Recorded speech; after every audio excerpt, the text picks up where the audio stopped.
Hello everyone, I am Justina Paris and I welcome you all to discussion of the 20 GK questions from CLAT Perspective. इस video में हम ऐसे questions देखेंगे from today's current affairs and let me see how much you remember. So try to pause the video, read the question and you answer before I give you the answer. Alright, let's start with the first question.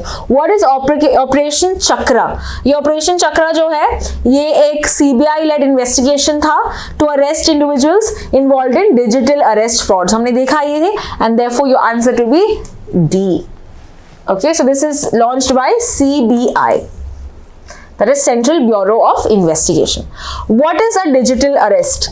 Digital arrest ये होता है कि एक cyber criminal तुमको बोलता है कि तुम गिरफ्तार में हो, you have to be present online video पे एंड तुमको पैसे देने होंगे, नहीं तो हम आपको गिरफ्तार करेंगे, आपके घर पे आके आपको लेके जाएंगे and all of that. So this is happening currently in India. बहुत सारे केसेस, इन्फ्लुएंसर्स भी टारगेटेड हो गए हैं. इसको अभी खत्म करने के लिए सीबीआई ने एक इन्वेस्टिगेशन और सब स्टार्ट किया है. So what is digital arrest? It's a cyber fraud where criminals impersonate officials बोलते हैं कि हम सीबीआई से हैं, हम पुलिस ऑफिसर हैं, और फिर वो पैसे लेते हैं, एक्सॉर्ट करते हैं कि तुम यहाँ पे हमको 1 लाख रुपए दो, हम केस बंद कर लेंगे. So that is happening and therefore your answer to this is B. Next question. Who is the current director of the CBI? And that is Praveen Sood. ये है आपके current CBI director. Answer इसका है C. Which committee recommended to the formation of CBI in 1963? ये था Santnam committee. Answer इसका है B. We have Santnam committee who talked about the formation of CBI, जिसके कारण नोटिफिकेशन जारी किया था कौन से मिनिस्ट्री ने? मिनिस्ट्री ऑफ होम अफेयर्स ने इसे जारी किया था. बट कौन से जुरिस्डिक्शन के अंदर काम करती है? It works under the ministry of personnel public grievances and pensions. And who is the minister in charge? It is none other than prime minister. The prime minister is the minister in charge of this ministry of personnel public grievances and pensions. Next, what is the motto of CBI? इसका motto है industry, impartiality and integrity. India का motto है truth alone triumph, सत्यमेव जयते. Service before self is Indian army का motto, ठीक है. And this is with regard to US, justice for all, US के judicial services. Next, in which year was CBI officially established? Of course मैंने answer दिया था in the previous question if you've heard properly. The answer is 1965 में ही बना था. Okay, and it takes powers from Delhi Police Special Establishment Act. ये act बना था 1949 में, 1946 में, सॉरी, ठीक है, 1946 में. सो एक्ट बना था 46 में, इसमें पावर्स डिराइव करते हैं एंड 63 में ऑफिशियली बना था CBI. Next question. CBI is exempted from which important transparency law? CBI के बारे में आप पूछ जानकारी नहीं ले सकते from the Right to Information Act. From the Right to Information Act. तो Right to Information Act 2005 में आया था, mainly to provide information to citizens ताकि transparent हो, accountability हो, all of that. But CBI is exempt from this act, तो इसीलिए आपको ये इंफॉर्मेशन जरूरी है. नेक्स्ट इज करंट RJI कौन है या रजिस्ट्रार जनरल कौन है? It is option number D, Mrityunjay Kumar Narayan. Mrityunjay Kumar Narayan is the current registrar and commissioner, census commissioner of India. RJI कौन से मिनिस्ट्री के अंदर काम करता है? We have seen it was ministry of home affairs. 1949 में ये ऑफिस बना था under ministry of home affairs. Next question, what is the primary function of the IMD? IMD का फंक्शन है वेदर फोरकास्टिंग करना, वार्निंग्स देना. देयरफॉर आंसर इसका है B. अगला question, where is the headquarters of IMD? IMD के headquarters कहां पे है?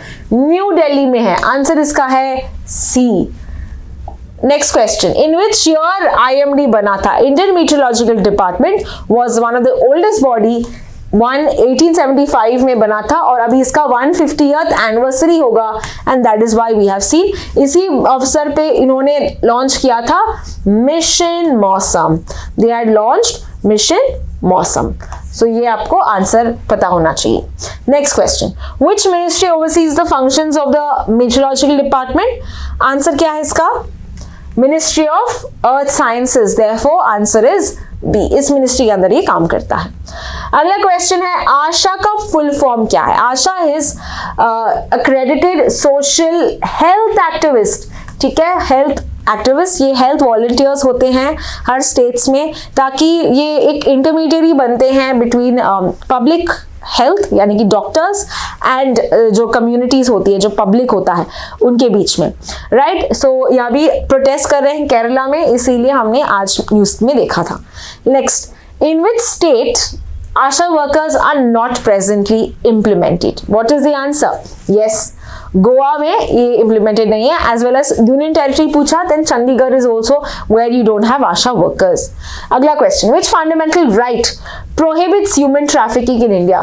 Human trafficking is under Article 23 of the fundamental rights, और यहाँ पे right against exploitation हम देख सकते हैं। Next question, who is the current chairperson of the United Nations Internal Justice Council? कौन है ये? Yes, it is Madan Lokur, ex supreme court के जज रह चुके हैं ये, and the answer to this is Madan Lokur. हमने देखा था, इन्होंने बताया है कि एक्सट्रेडिशन अगर चाहिए, बाहर के लोग हमको चाहिए जो अपराधी है, तो तुमको हमारे जो प्रिजन के कंडीशंस बेटर करने पड़ेंगे, right. We have seen this report and Indian justice act 2025 report भी देखा था। Next question, what does Article 343 of the Indian Constitution deal with? Declare the official language.